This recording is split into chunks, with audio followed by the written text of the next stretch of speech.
Hello, welcome back to the study on Ezra and Nehemiah, and also to this YouTube channel where we talk about journaling, we talk about Bible study, and we do Bible study as well.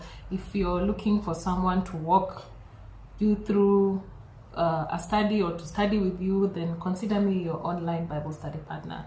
And that's basically the gist of the video. My name is Juliet Odhiambo. We've been studying Ezra from 1, and we have looked at different things since we started, including looking at Zechariah and looking at Haggai. Today we are in Ezra chapter 7, which is very interesting because this is actually where Ezra himself enters the scene. So all the way through we have been looking at the story that Ezra wrote before he entered the scene.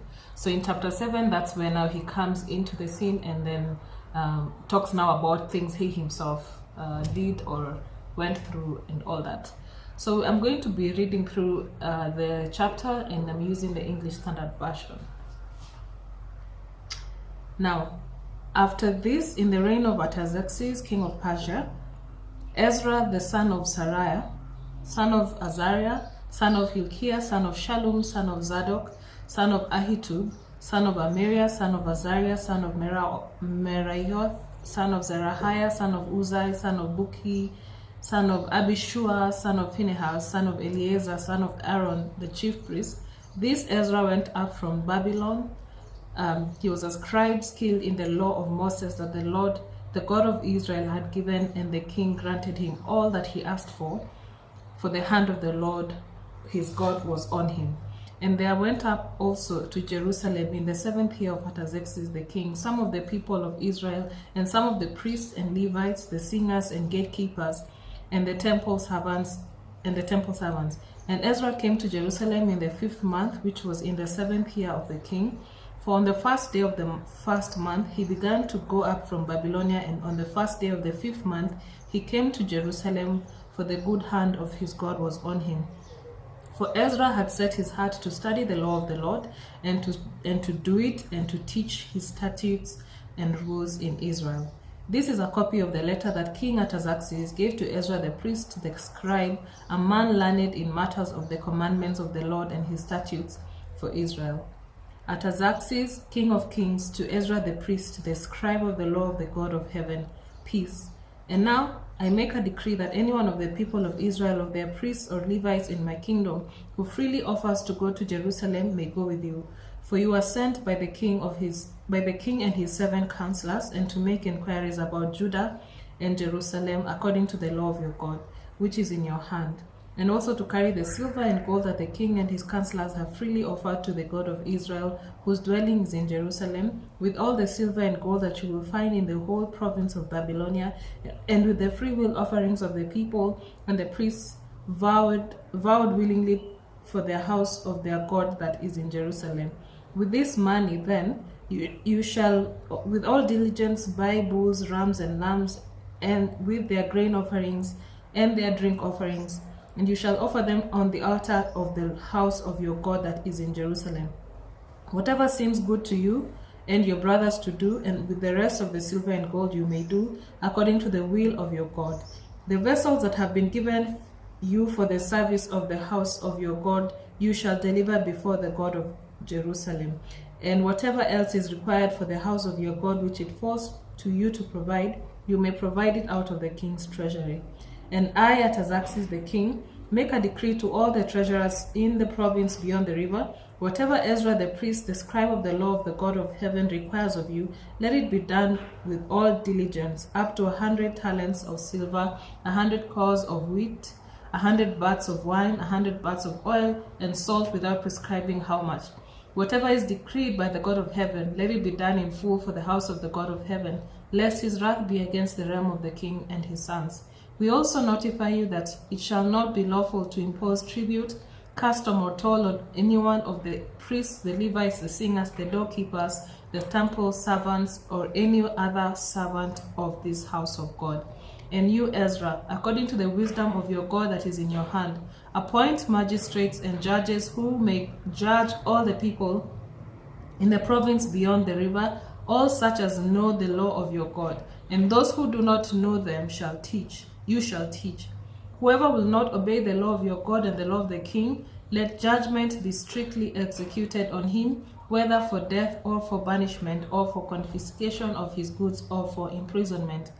Blessed be the Lord, the God of our Father, who put such a thing as this into the heart of the king, to beautify the house of the Lord that is in Jerusalem, and who extended to me his steadfast love before the king and his counselors and before all the king's mighty officers. I took courage, for the hand of the Lord my God was on me, and I gathered leading men from Israel to go up with me. And that's the text that we are looking at today. In terms of looking at the basic facts, what do we see in this text? What do we see in chapter 7? You might want, if you're studying with me, you might want to pause the video at this point and just look through. Don't try to interpret anything. Don't try to make understanding. Just take note of the things that you're seeing, facts and figures and numbers and the people. So we're trying to answer the who are the players in this text, what is going on in the text, what is the message of the text, how is it going, where are they, such kind of questions. Just taking the facts, which is how we normally study the Bible using the Alone with God Bible Study channel.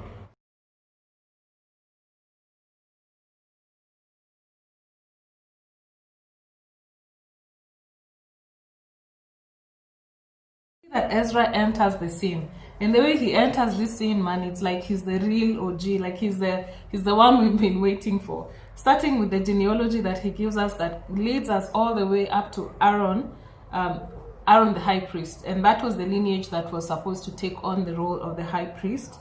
And what else do we see? We see his genealogy. We see that he asked for permission because it says that the king granted him all that he asked. So he went to the king and asked for something, and the king accepted. After which he gathered people to go to Jerusalem with him. And then from verse 11, we see the letter that he traveled with. And so that's the general text. That's what the general text is about. So we see that the text also says that he took about 3 months to get to Jerusalem, and he obviously experienced a lot of favor with both the king and with God. 3 times the statement, the hand of the Lord his God was on him. It appears 3 times in this small chapter, and we can see that truly he experienced the favor of God. Secondly, we are going to look at the questions, any clarity that you might want to get, or any character of God that you can actually see from this text. So if you're studying with me, do take a pause on this video and just do that. Try and see what questions, anything that is not clear, and then also look for a character of God that strongly comes out from the text.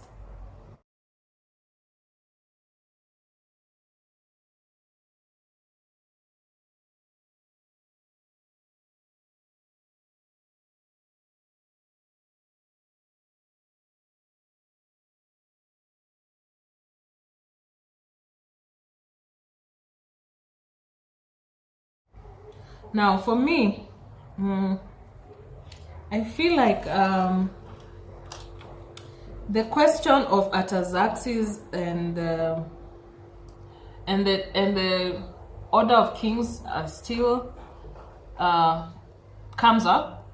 I feel like it's going to be very important for me to understand the timeline of the kings. I may have mentioned this already in the previous video, but because now at this point when Ezra comes in, it is Artaxerxes who is the king. When we started Ezra 1, it was King Cyrus, and then when we got to 4, King Darius was the king, and then now we are in 7, and Artaxerxes is the king. And at some point I also thought Darius and Artaxerxes was the king. So I still think that this is an important thing for me to do, and I hope to be able to do it at some point as I do some research, to just look at the timeline of these kings and to see which king, because I do believe there's some sort of overlap between Zerubbabel, Jeshua, and Ezra, and then Ezra and Nehemiah. So I want to get that timeline correct. So my question is, when was Artaxerxes king? Was there an overlap between the times Zerubbabel and Joshua were building and when Ezra enters the scene, and also when Nehemiah enters the scene? So trying to understand that will help me to get a better picture of this story that Ezra is telling us. Then when it comes to the character of God, we see that God has the heart of the king in his hand. And that means he's powerful. You know, I found it funny because in this letter that Artaxerxes writes, he calls himself Artaxerxes the King of Kings. And yet, who is the actual King of Kings is God. Because we see that even in the end, when Ezra is talking in verse 27, he says, "Blessed be the Lord, the God of our father, who put such a thing as this into the heart of the king." So it is God who is the King of Kings, because he's actually able to control the heart of the king. He's able to put certain things in the heart of the king. Last chapter we looked at how the Israelites gave thanks to, because they finished the foundation, they finished building the temple by the decree of God and then by the decree of kings. So it's actually God who has the heart of the king in his hands. Secondly, we see that God grants favor and he blesses his hand. He puts his hand on the vessels that he chooses to use. Because if God has an agenda, he must use human beings. There is no one else to be used on this earth to carry out the agenda of God except human beings who are willing. And so Ezra is willing. And that's the reason we see that statement that the hand of the Lord, his God, was on him 3 times, because Ezra was a willing vessel to be used of the agenda of God. And so God, we see that this is something that is a characteristic of God. When God is calling you to do something, he's choosing to use you, you can be sure his favor and his blessings will go before you so that you can do what he wants done. Yes, now in terms of just analyzing this text, I took a minute to just write all the things I'm seeing about Ezra, because when we started, we're like, Ezra is coming full storm. He's coming and he's telling us, this is who I am. The king has certain things and traits he's writing about Ezra. So what exactly do we see about who Ezra was? Because it helps us to identify what was Ezra's mission, even as he went to join the rebuilding of the new Jerusalem. So who is Ezra? Ezra is a descendant of the high priest. We see that in verse 5. We see in verse 6 that he is a scribe and he is skilled in the law of Moses. So he wasn't just any other person. He knew the law of Moses, and the scribes were used to copy and write out text messages, or they were the writers. And one of the things I even learned about Ezra was, as I was doing the intro study, was that he scribed the law of Moses. He wrote it, and so this is probably why the reason he was skilled in it. Number 3 is he had set his heart to study the law of the Lord and to do it and to teach its statutes and rules in Israel. So he wasn't just a scribe. He didn't just write it. You know, sometimes you can just be copying texts, copying information, but you're not doing it, you're not studying, you're not seeking to understand. Like one of the study methods I talk about in my online course is that you can just write out word for word what the text says. And this is a good study method because we see even Ezra used it. Now, if Ezra wasn't copying out the law of Moses, he might not have had the opportunity to actually study it and to be used the way God is using him at this point.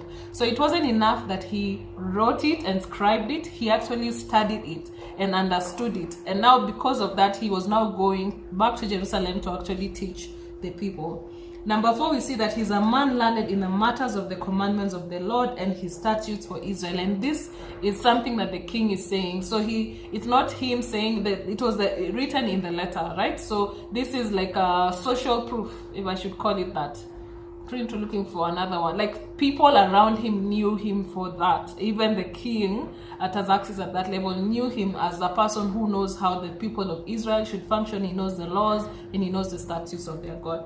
Number 5, we see that he was an important person in the king's service, because by the time at which he's actually approaching the king to ask for permission, it means he had a role to play in the king, because previously, like when the Zerubbabel and the other teams were going to do the rebuilding, he didn't go. So why was he not going? He probably had a role he was doing, and even after that, he couldn't just go. He needed to ask for the permission. So it kind of makes you feel or think that he had actually a role in the king's courts, in the king's palace, to the extent that before he left, he actually had to ask for that permission. Number 6, we see that the wisdom of God is in his hand. And then this is in verse 5. According to the wisdom of God in your hand. So he had the wisdom of God in his hand, and this is in terms of him knowing the law and understanding the statutes. And verse 14 also says the law of God was in his hand. And so it's equating the wisdom and equating wisdom to the law of God. Now looking after that, after understanding who Ezra was, we go into looking at the contents of the letter. And this letter, it was like you know, when you're going somewhere, it's like an introduction letter, but it's more than an introduction letter because it forces everyone that you interact with to do your bidding, because it was the hand of the king, it was the writing of the king, it was the order of the king, it was the decree of the king. And this decree came with a lot of favor that Ezra was getting, so that whatever he was going to do, the road set before him, it's like he was being given like no opportunity to fail, if I should say such a thing. So according to the letter, the decree, the king says in verse 13, anyone who offers to go with you, you're free to go. So no restrictions, no nothing.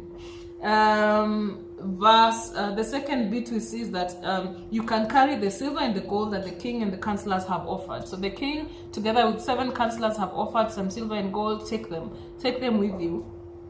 And we also see them listed.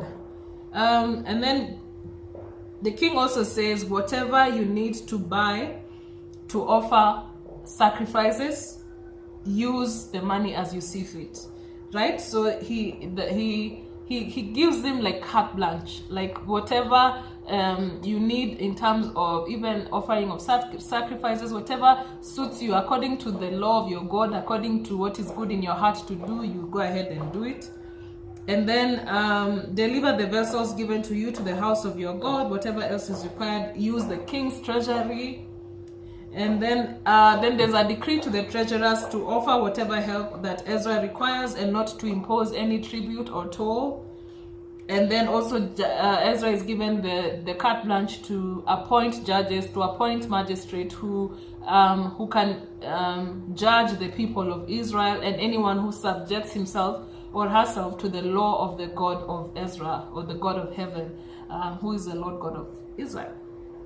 Yeah, so those are the things I did to break down Ezra chapter 7 and to understand the story. And it's important to note, it's like, so 7 comes and it's like he summarizes what happened. And then when we get to 8, it's now he breaks down again the journey, how the journey, because also already we know that it took about 3 months. So he's like, this is what happened. I got the letter, got to Jerusalem in about 3 months, etc., etc. And then he breaks down the letter. Then in 8 we are looking at how the journey went through, and so that's what we're actually going to be doing in the next video. So I hope that you'll join me in that video and that you will benefit even as we go along. So leave me a comment about your thoughts. What are you studying?